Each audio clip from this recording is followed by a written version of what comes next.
Sawyer songs. What are we seeing here? It's on the top. Yeah. So of course we have to start with the high dive, right? It's the fan favorite. Of course. We love letting Lara go full 360-degree movement underwater. So we start just by letting people know that if you explore enough, you may find even a challenge tomb underwater. Because underwater survival is a key part of Shadow of the Tomb Raider. Rise of the Tomb Raider, you were just paddling around the surface, you could submerge just a little bit. Now this is full-on claustrophobic, manage your oxygen. That scares me because I remember the first time I wandered in the last Tomb Raider game. I wandered too far into a cave expecting to find a tomb and I found a bear instead. And I already heard you mention everything wants to kill you. Everything does, and that's the same thing with underwater, where you've got moray eels, you've got piranhas, you've got crevasses, you've got to squeeze through. Lara doesn't have an oxygen tank, so again, you don't know what's waiting on the other side. It might just be your death. That's kind of terrifying. So we were pushing the spelunking experience. We kind of like experienced that on Rise of Tomb Raider. In this case, we pushed it a lot. And the only place on Earth that is not fully discovered, it's all these underground caverns.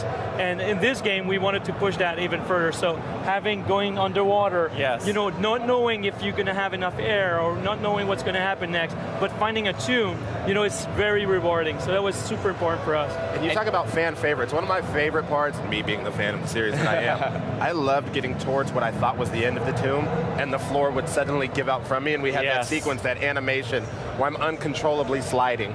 So what I hoped wasn't certain doom.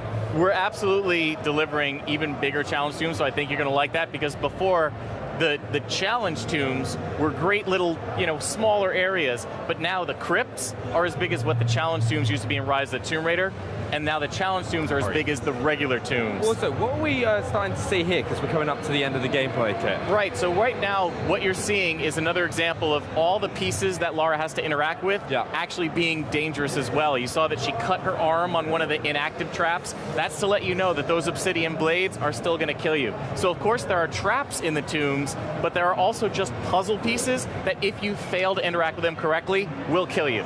So this is, right now, we've never shown anything beyond this moment.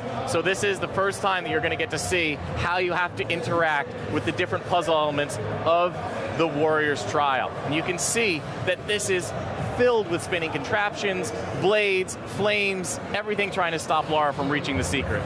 You seriously weren't joking when you said everything's been like up to notch. But that spinning flame looks incredible. I love that if the camera cut back right now, they'd see Benny and I hunched over watching this gameplay reveal for the first time with everybody else.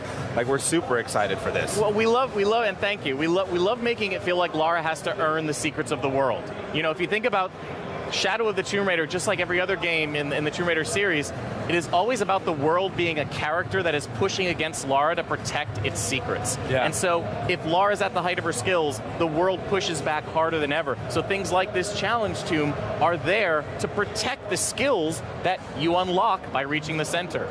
I'm excited. I know Benny's certainly excited. I want to thank you both so much for joining us. Just